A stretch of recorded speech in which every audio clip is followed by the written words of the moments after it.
Hello everybody, we're at Anfield for the Gary Neville Podcast, joined today by Gary Carragher off the back of a terrific 1-1 draw between Liverpool and Arsenal, both of whom, chaps, aspire to being the champions.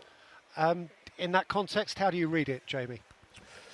I still think there's questions probably for both teams in terms of have they got enough to win the title. I think I would favour Arsenal more than Liverpool when I actually look at Arsenal sort of play this season, obviously just slightly above in the table. When I look at that sort of strength of the two centre-backs, Declan Rice in midfield, they look really solid. You know, coming to Anfield today, it was tough at times for them, but they didn't really give up too many chances, to be honest. It was the same with Aston Villa. They lost the game, quite unfortunate. Again, didn't give up too many chances, and they are the two best teams at home this season. You know, the records tell you that. So even though they've only got 1 point, I was more impressed with the performances in both those away games, really, than what they've picked up points-wise. So a better point for Arsenal, do you think, Gary? Yeah, I think so. I think when you're coming here, I think you always take a point, unless obviously there's some sort of desperation at the end of a season where you need to win to do something, which Arsenal did famously 34 years ago. But no, I'm a little disappointed, probably just because I felt as though the game could have had a winner. And I'm looking for a team to step up. I'm looking for a team to emerge and think, right, okay, go on, really grab this opportunity. And look, they leave here tonight, Arsenal. I think, you know, I think probably proud of the work that they've done. They've been solid here this year. Last year they weren't solid, were they? They really sort of crumbled. So I think there's an element of real positivity. I just feel that there's that little bit of tinge of disappointment maybe in me that if you're really going to go and win the title, I always think go and win here. And that's very difficult to do. Not many teams win here, but big ask, but it's not happened. But I think that, like I say, they live to fight on another day, and big games to come up in the next few months. I think one of the reasons why it was difficult for anyone to go on and win the game was I thought the four centre-backs were outstanding. You know, both. Honestly, you could have given any one of them man of the match, really, when you look at it. I thought Kanate at times, the way he came across, he made 3 or 4 blocks in that second half. Gabriel and Saliba, I'm sure it was a toss-up to sort of give a man of the match, and Van Dijk's been outstanding again, as he has been all season. So I think it was always going to be difficult for anyone to go on and win the game or create a lot of chances, considering the form of those 4 players in this game. On the reverse of that, I think that, and we've seen probably one of the best front threes you'll ever see at Liverpool in the last 10 years. And Arsenal, I think, is an emerging front three that could be great. But they don't actually combine a lot together. And I think that's a real problem. I think that the best front threes, you know, they involve their centre forwards, the wide players, they play off them, they bounce it off them like a wall pass. You see sort of, in years gone by, Salah, Firmino and Mane, they would link between the 3 of them. And when I was playing at United, the front 2, not a 3, but 2, when we were at our best, the front 2 would link between them. It's very difficult when front players link for defenders to actually be able to deal with it. And at the other end of the pitch, Martinelli, Jesus and Saka, I don't see them linking a lot either. Even when Saka's trying to cross it to the back post, he's smashing it across. I don't see Martinelli charging at the back post. So there's quite a lot to work on in the front threes of both teams. The question mark is I don't think Liverpool will sign anybody in January in that front three, so they've got to work from within because they've got Jota, they've got plenty of players up there. It's more Arsenal in terms of I found myself talking at the end of many Arsenal games this season now about whether Nketiah and Jesus are number 1 and 2 strikers in Premier League title winning sides, or whether they're actually more 2 and 3 strikers and they need that number 1. Because I actually love Jesus. I really love him, honestly. I think he's a brilliant player. I'd love to play with him. He's got a bit of Rooney in him. He's got a bit of Tevez in him. He's got a bit of the sort of everything, but he hasn't got that sort of a bit instinct in front of goal. And sometimes it's everywhere you don't want him. Do you know what I mean by that? Yeah, I think when you have someone like Jesus up the top end of the pitch, you almost need to have Mo Salah wide. Your goal scorer needs to be wide. So he's almost like a little bit, not exactly like, but Firmino-like in that. Firmino, when he played for Liverpool, his job wasn't to score goals. Now, when you look at Arsenal's front three, when you put them all together, there's not really enough goals there. They need someone to be a Mo Salah or a Sadio Mane when you go back to Liverpool's front three. And then no one mentions Firmino's lack of goals. Firmino, would you believe in this season, Liverpool won the title. He didn't score a goal at Anfield in the league. I mean, that is unbelievable for a team winning the title. But he was essential, wasn't he? Exactly. But Jesus, we look at him because there's not those amount of goals coming from the wide area. So that's the one thing you look at Arsenal. There's parts of Liverpool you look at and you think, can they win the league with deficiencies in certain positions? And you do look at Arsenal and think, can you win it without a real sort of goal scorer? You think every week he's going to be getting a goal or very close to getting a goal. Yeah, when we had Tevez would run around everywhere, and sometimes Rooney would disappear and you'd be out on the left wing. But you did have Cristiano Ronaldo up there who would be, to be fair, prolific, and Rooney was prolific as well. But I'm just thinking about the great front threes or great partnerships. These three, not even just in goals, they don't combine a lot together within the game to play. And I just feel as though that's going to cost them at some point. So, look, definitely Arsenal. I've found that there's been a lot of times during this season whereby that player running across the near post, across the centre-back, stepping across them to get in front, to tap it in the back of the net or just get a little nick on it. They haven't got that. They haven't got a sniffer. I actually thought Nketiah coming on might just give them that edge, but he just couldn't get into the game with only 15 minutes to go. I think looking at Liverpool's front three, there's something not right about it. And for me, Núñez starts on the bench there. I know he's in a poor run of form in terms of goals, but for me, Darwin Núñez has to be almost one of the first names on the team sheet. I think even when I watched the midweek, he still creates a goal. He creates panic. There's a feeling, even if it's not going well, you're thinking he could run past someone. He could get a shot off him somewhere. He could do something. Gakpo has been here now close to 12 months and he's had flashes but nowhere near enough, and Diaz just looks a shadow of himself since those knee injuries he had last season. Obviously he had family problems this season, but I really feel that Diaz, especially on that left side, is going to have a really big second half of the season, or I'm sure Liverpool will be going into the market in the summer, because it just feels like with sort of Sadio Mane going, Firmino, they haven't really replaced him in terms of quality. Núñez, I feel, listen, was almost making excuses for him, but what Liverpool have still got right now in terms of a front three, Mo Salah's your number one, Núñez is your number two, and then it's who else is playing for me in a front three. But you say that you're not sure about the front three. Jurgen Klopp's not sure about that front three because he switches them around, he moves them from position to position. You're not quite sure which he's going to play on which he's going to play each week. He substitutes them quite early. You had that front three for years who, to be fair, were like clockwork and they always played.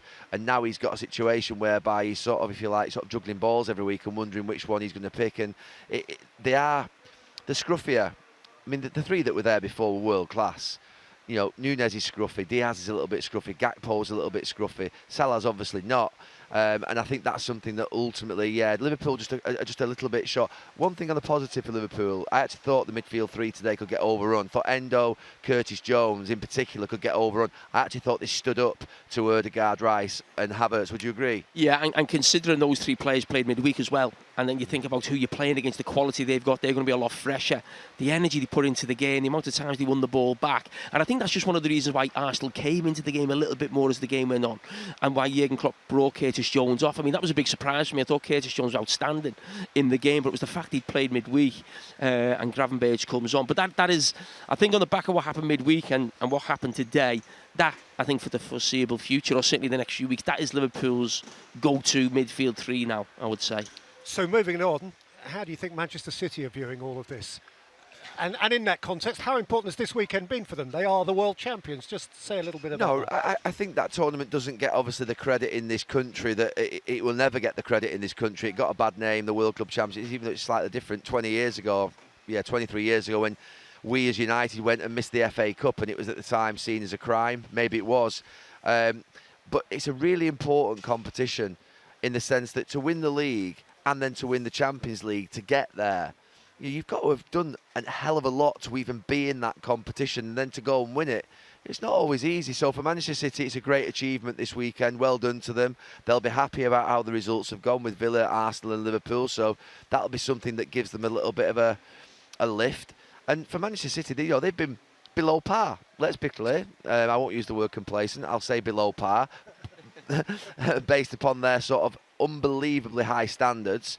But I think if they're going into February in the position whereby they're sort of neck and neck with these teams, and these teams haven't just stepped up a level, they'll feel really confident, because that sort of know-how running down the final straight with that power that they have with Haaland up top.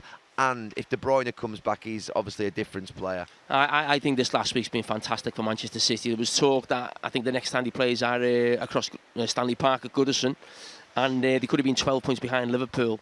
And Liverpool have dropped 4 points now, so I think it puts them in a great position. If they get back to anything near their best and they're within touching distance, I think they go on and win the title. Okay, that's them. That's the title race.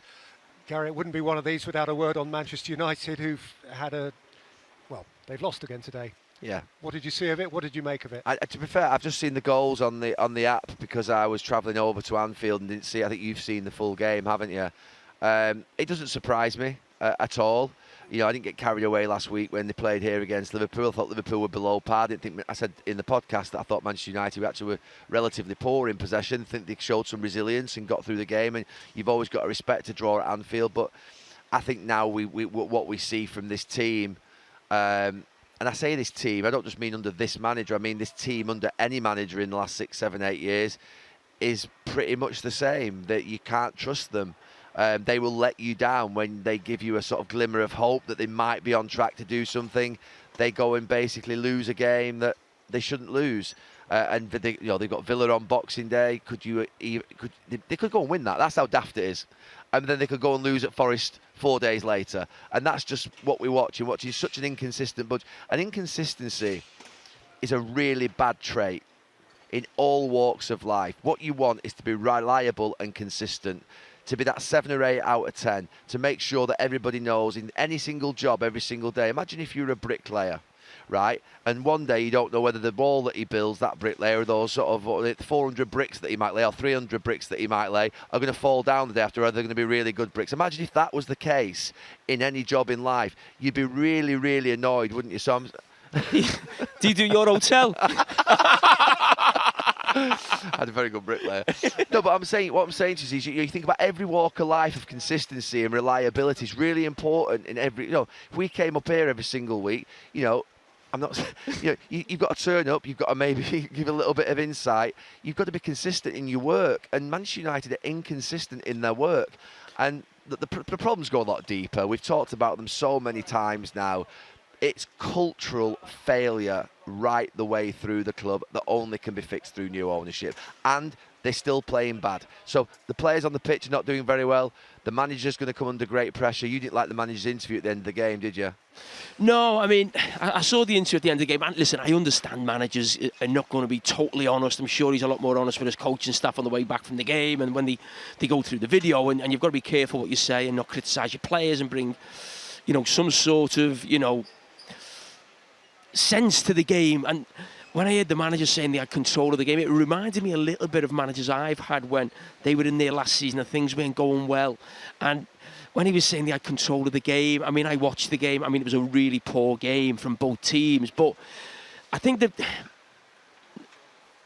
when I saw the teams, I didn't think for 1 minute Man United would win that game. So when the result happens, 2-0 to West Ham, I'd think, well, I'm not that shocked by it. I'm thinking, well, that's what should have happened. When I saw those two teams, Paquetá's involved in both goals. He's the best player on the pitch. Not after I've watched the game. I know that before the game, And so when I saw that United team, the biggest shock about Manchester United for me this season is where they are in the league. I can't believe how often I've seen them and how poor that they've been.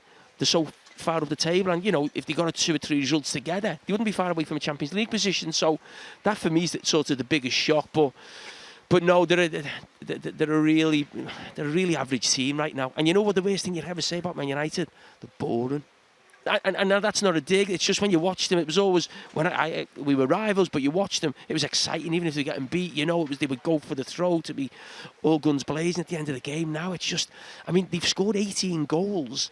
In 18, I think they've scored the same amount of goals as Luton. As Sheffield United, I think. Is it? I think Sheffield United are the only ones who scored less than them, is it? Yeah. You're right, I think it is Luton. They've only scored the same goals as Luton. And that's just, I mean, that can't be Manchester United. They've scored 4 games, have they? No. I mean, I said this a couple of months ago. Obviously, we know that there's new owners coming in. And I said, how much that make the people who are in the club? We know the CEO's already left, so he obviously knew that the writing was going to be on the wall for him, so he's left and gone early. And you hear all the reports that have come out this week, very detailed pieces about what Jim Ratcliffe's going to do and what Dave Brailsford are going to do, and they're going to have a complete wipeout.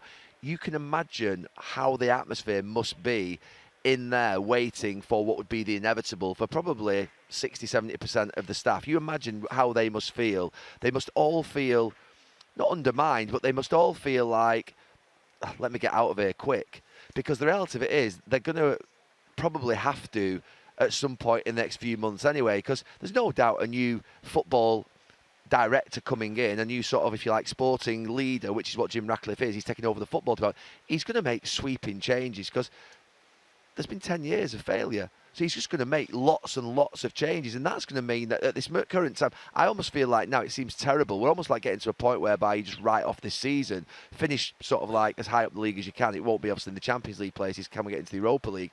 And just almost forget about it to the point whereby it can be almost corrected. That seems like a really defeatist attitude. But I think that's where I feel we're at. I think with Jim Ratcliffe coming in, no club's got a divine right to win anything, you know. But you've got to make Manchester United box office again. We're here watching this game, you know, you're enthralled, you're involved in the game. You never see Manchester United in games like that anymore. You know, he's got to get, as I said, Manchester United back to being sort of the team everybody wants to watch and are excited by, and big games on Sky Sports. I mean, if you want to see Manchester United play well now, you've got to go to UK Gold. I mean, you don't see them involved in the. We're coming here excited about this big game. You're not excited about Manchester United in a big game. You watch them against City. You watch them against Liverpool. They're hanging on for dear life. You know that's what you've got to do. As I said, there's a lot of competition in the Premier League, but as I said, you've got to get them back to being exciting and a team that people want to watch. I think on my way down in the car, I think there was some sort of stat put out on the radio that Manchester United have never lost, I think, for 92 years as many games as they have done at this stage of the season, which was a staggering statistic. That's how bad it has been. Now, obviously, they've not drawn a lot of games, and they've won quite a few, but you know, this is the worst start to a season in terms of actual losses that they've had for 92 or 93 years.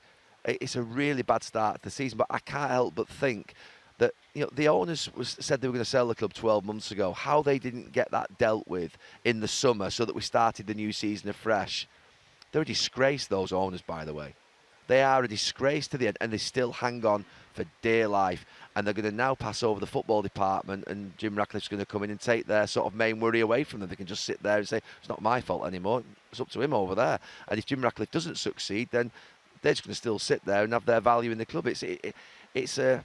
Look, if Jim Ratcliffe sorts it out, then great. And for that, obviously, then hopefully he'll have some sort of exit plan for the Glazer family in the next 3 to 5 years. But they can't lose now, the Glazers. They're sat there in America like they always have been, knowing that basically they can just, the main focal point of the club can be, you know, the main target is not them anymore in terms of football. It's not. It's going to be someone else, which is just an unbelievable position they find themselves in. They're the great survivors. Yeah. And the saga goes on. Was it a penalty, by the way? Erdegaard. I thought it was a slip. Oh, it was a penalty. Do you not think it was a slip that basically... Well, he might have slipped. If you got to slip, the first thing you do is put your arm down there. It's the first thing you do. Well, the best... Forget it was handball. You know, if he'd slipped and fouled someone, is it still a foul if you slip? But handball's a different barometer and measurement in the area. It is about intent. It's about, obviously, did he mean to do it? Did he mean to gain an advantage? I don't think he did. So I just want to have a little debate about that, because that'll be something that potentially could get mentioned by the managers. That look... If it had been given, I wouldn't have been jumping up and down. It's not been given. I'm not jumping up and down saying that's a disgrace. I thought the one last night, by the way, at Villa Park at the Sheffield United, that was that one. Yeah, I think that one. Definite penalty. I think we both agreed on that. I think Odegaard's gone down. There is a slight slip, of course there is. Yeah, but his arm's not right close to his body. It's out here, and it's almost like there is a movement with his arm towards the ball. Whether that comes from being slipping, but that's not Liverpool's problem that he slipped. Theo Walcott in our studio, who, let's face it, is Arsenal through and through, he said, if I'm playing, I want that penalty. Of course, if you're playing, you want the penalty. But if I'm a defender, if Jamie Carragher's defending his box and he slips, he puts his arm down and hits him, he wouldn't want it against him. No. I mean, I'm looking at it objectively here because I stand nothing to gain from Liverpool or Arsenal getting a penalty or not. I just feel I can see some reasoning as to why that wasn't a penalty because of the slip and the fact it's a protective measure to put your arm down, and it felt like a natural movement of his arm to go down to almost counterbalance the slip. But yeah, I just thought it was worth discussing. Yeah. And maybe just before we finish, we ought to touch on events towards the bottom of the table. A, because Nottingham Forest have made a management change, and as a result of some quite remarkable results this weekend. Now, sucked back into a relegation battle we thought we might not have. Yeah. You guys saw Sheffield United chisel out a good point at Villa, and Luton have won.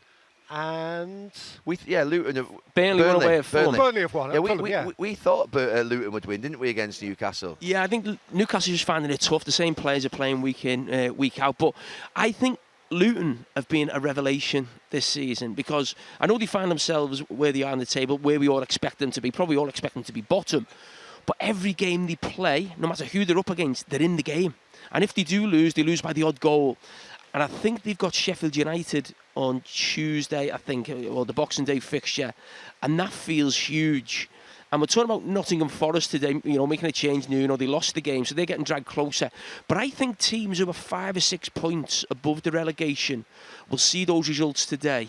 And starting to see Burnley win games. Luton always been in a game, win a game today. Sheffield United, Luton, if someone wins that game, I think your Crystal Palaces, I'm not saying these teams will go down, but I think they'll start looking over the shoulder, because I think there was a feeling, even from me, probably a month or so ago, 6 weeks ago, where I always thought, I can't see how many points the three promoted teams are really going to get.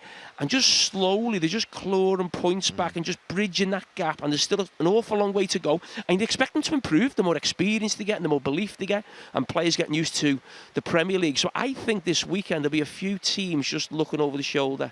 It's never quite how we think it's going to be, is it, at the bottom? Or at the top, for that matter, sometimes. But I think at the bottom last year, I had Bournemouth certain to go down, like February. And I was pretty clear about Forest and where they were going. And then all of a sudden, Bournemouth went on this incredible run. Forest went on a great run. And you end up seeing it completely differently inside 4 or 5 weeks. So that doesn't surprise me. What's your view on Forest now and the management change? Do you know something?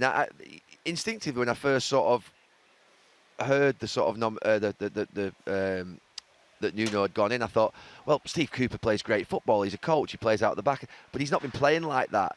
I think actually what we saw last week against Spurs on Friday Night Football was a team defending deep and looking to counter-attack. Well, I actually think, and playing 5 at the back, actually Nuno does that very well. He did that very well at Wolves, didn't he, where he plays 5 at the back. He is methodical. He does get a team playing with a pattern. So I actually think Forest will be okay once he gets a bit of work into their legs and sort of work into their system. And I think that generally, it may suit them to get through this season with Nuno, in the sense that that's how they've been playing, with 5 at the back and playing deep to counter-attack. Is it worth discussing a little bit of the Super League or not? Go ahead. Do you want me to start? Yeah. Obviously we're against the Super League and how it's gone about, but I actually thought, I was actually embarrassed for Perez and Laporte coming out, the owners of or the presidents of Real Madrid and Barcelona, the way they carried on after this court ruling that they'd won this big case. And when you digged into the detail, basically nothing really had changed, but they tried to put on this big facade that they'd come out the winners, we're going to do this league. And the great thing was, football clubs around the world just come out and put statements out. And the best one was Atletico Madrid, the number 3 team in Spain, basically just laughed at those two and the carry on. And the Premier League clubs have reacted really well. But I couldn't believe how poor they were a couple of years ago, where you don't understand that. This is the Super League. We've got the Super League, and the reason the Super League is trying to be created is because Barcelona and Real Madrid, who've been top dogs for so long financially, buying the best players in the world, are terrified of the product of the Premier League and the money that comes into the Premier League. And maybe the owners are getting involved all around the world. You've got, obviously, huge backing behind them. So there is no Super League without the teams here. The German teams are never going to get involved. Maybe not exactly because of our reasons, but I think they're, fan situation and fan ownership. So I'm looking at, I think the best thing that Sefrin said, the head of UEFA, and let's not forget, UEFA are not the good guys, exactly. But he said, I hope the league starts tomorrow with the 2 of them. I know that was just the best way to talk about it. Yeah, it's really sad in the way in which, particularly Barcelona, who I've always viewed as being different than Real Madrid. I thought we've always seen Real Madrid as being sort of like a club that would do anything to win, in the sense of they're mighty in Spain. They got the sort of investment from you don't know where, but it comes. They sign the best player in the world every single year. It's because Barcelona are absolutely skint. I know, and Barcelona are a mess. And they've had lots of financial mismanagement. They've sold their sort of crown jewels of the future with their TV rights and all that sort of stuff. But I always felt Barcelona as a members club, you're like more than a club sort of promote an attitude. That to me sort of stood for something when I was playing football. When I used to go and play at the new camp and you play against this great club, it stood for what was right. And I look at them now and you're right, the other day they were almost like despot leaders of sort of rogue countries, stood there sort of defiant at the last, like, we are standing, we will win, this is the best thing and greatest thing that's ever happened. And I was like, come on, this is over. Now look, they won't lie down. My concern with these two clubs is that they're monsters of football clubs. And if they can somehow encourage and entice clubs from Italy and clubs from some other part, I mean, Germany, the German clubs won't go in. The English clubs definitely won't go in. But if they can somehow entice clubs from maybe other Saudi countries, Arabia. well, I think that's the play eventually. Maybe Saudi Arabia, or maybe there's clubs in Italy that might think, Juventus might go and join. They were there at one point, weren't they? AC Milan, and all of a sudden you've got 5 or 6 of the great clubs not playing in the UEFA competitions, playing in their own competition, and then they'll start to have like a live golf type situation whereby you've got a divide, and then people start to say, we need to bring this together. And they'll start to get, you know what I mean? It's almost like it's a bit of at this moment in time a dangerous situation where we just need to be careful. It absolutely can't happen, but we also have got to be mindful that these clubs are huge and that their game might be to play the long game with it. Playing this is a devil's advocate. Listen, I'm a football fan. I don't want anything to change. I love our football every bit as much as you guys who played it so many times for big clubs. But devil's advocate question, is there actually anything wrong, given that the Premier League is the big league, if you're an ambitious club somewhere else, trying to compete with it, trying to find a way, just as we say within our league, Manchester City are the best now, they're untouchable, when it's everybody else's job to catch them up. So is there anything per se wrong in being ambitious around revolutionising football, because that takes it on? I didn't see the Italian league 25, 30 years ago holding a hand out to the English league when we were struggling and they weren't. The English league had to redesign itself, rebrand itself, resell itself, and that's what they're going to have to do in Spain and Italy. I am all for a social approach where we look after one another, not just in this country but in Europe. But what they have to do is find a way to be able to market their product in a way in which the Premier League did in 1992, which turned it from people were scared to go to football matches. We had a hooliganism problem. We had an issue whereby there weren't that many games on television. We couldn't compete with the money that was being spent in Italy and Spain with Real Madrid, Barcelona, Juventus, Lazio, Sampdoria, all these great clubs. We couldn't compete. Our players were going over there, by the way. So it's now a case of we've obviously done really well in the last 30 years. I wouldn't like us to go too far ahead of them because I do want that. And there is that. We don't win the Champions League every single year, by the way, English clubs. And the 2 best English players, don't forget, have gone abroad. Harry Kane and Jude Bellingham. We shouldn't forget that. But that exactly why Perez and Laporte want this is because they're worried that they won't be top dogs in terms of the Premier League. And I totally agree with you, Peter, in that football should never stop evolving and becoming better. The Champions League, the way we see it now, compared to sort of the European Cup 20, 30 years ago, different competitions.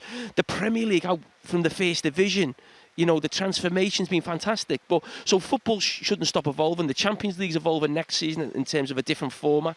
We'll see how that goes. So that should never stop. But I don't think the reason of Real Madrid and Barcelona is to sort of push football forward. They're looking after themselves to make sure they've got enough money to always be the team who always has the best players. Real Madrid and Barcelona notoriously have always had the best players in the world. The best player in the world always, or the Ballon d'Or winner, always seems to play for a Real Madrid or a Barcelona. And that's what terrifies them, that it'll start happening in the Premier League. I think what we might need to do, rather than think about how we, those clubs and sort of clubs in this country, they're always looking to try and sort of grow their revenues, which is a natural thing to do. What we might have to do is just put some controls in place on potentially the clubs. I know that there is FFP and there is sustainability measures in place. What we might have to do is make it, rather than sort of say that we need to basically create new competitions that alienate a lot of clubs in Europe and create what would be a closed league, which is never going to happen. What we might need to do is just curb some of the big clubs in terms of the spending and neutralise it so that it becomes about scouting, recruitment, coaching. That's what we really want. Yeah, of course, there'll always be bigger clubs that have more money, but we don't want it to be inefficient. I mean, we still see some... Luton have beaten Newcastle United today in our league. Sheffield United, the bottom of the league, went to Aston Villa last night, one of the best clubs in the league this season that could have gone top, and got a point and were within a couple of minutes of winning. We still get those competitive elements in our league. But again, going back to the 2 giants, one of the reasons why we get that, I think there's a greater distribution in the Premier League in terms of the funds. Yeah. So you talk about Real Madrid and Barcelona. Yeah, they bully them over there. So, that league, thank God for Atletico Madrid and Simeone, who's won a couple of titles in sort of the last sort of 10 years or so. They have it all sewn up there to make sure no one else can compete in their league. So now on the back of the Premier League doing really well, they want us to go and join them in a Super League to make sure they can get back, maybe their heads above water, they're in huge debt. They're not even doing that to their own people in their own country. They're a joke, them two. I've never actually said this because I think it, to be fair, it wouldn't be right, but probably it's the right time to say it. 7 years ago when I went to Valencia and I was there for 4 months, I obviously had my challenges on the coaching side of things, but what stunned me every single week was the actual match day experience, not just from a point of view of actually for the fan, because the stadiums are really poor over there, apart from, say, Bilbao. Atletico Madrid, I'm not sure was built at the time, but Bilbao had an amazing stadium. I think, obviously, Madrid now have got a stunning stadium, and Barcelona and Real Madrid are renovating theirs. But when I went basically to Spain, and I obviously went away from home quite a few times, I was stunned at the lack of quality and investment that had gone into what would be the La Liga stadiums and the actual match day experience. It's a million miles behind our stadiums in this country, and it's a million miles in terms of how you feel. Not just that, there were no pre-match interviews with television broadcasters for sort of, me as a coach. There was no sort of pre-match production that sort of... Bet you were made up. But you know something, and I'm saying, like, obviously you don't. I was happy, as Karen's just said, not having to do interviews. But it just felt like, we sometimes we get accused, like last week, of building up the Manchester United and Liverpool game, and it ends up being a little bit of a sort of disappointment in the end. But that didn't exist over there from a production perspective 6-7 years ago. And I was stunned at sort of how we were so far ahead in facilities, in infrastructure, in training grounds, in match day experience, in the way in which the game sold over there. They were miles behind. And honestly, I've seen the Premier League, obviously, for many years from this side of the fence and from a playing side. Honestly, it was night and day. Now, obviously, that doesn't sort of take away from the fact that, I went away and lost too many games. But it's still, and that wasn't the reason I lost too many games, by the way, but I just said it really did surprise me, some of the stadiums that I went to. I thought, wow, this is English, this is like League Two, this is League One, this is not like sort of like the bottom of the Premier League. So this is like really low down, some of the quality. Now, they may have improved in the last 6-7 years, a lot of them, but they were poor, they were in a poor place, and a lot of them needed money spent, including Nou Camp and obviously Bernabeu. Yeah, well, maybe that's the time then for us all to say thank goodness for our wonderful league. Absolutely. Aren't we lucky to come to games like this in stadia like this? Can we pan the camera just to the rain? I've now got to wander through the streets of Liverpool to try and get to my car in that. You can't see it. We can't see it. It's absolutely throwing it down there. Yeah. Thank you very much. We're driving home for Christmas. We are. So thank you. God bless you. Thank you. Well done. Well done.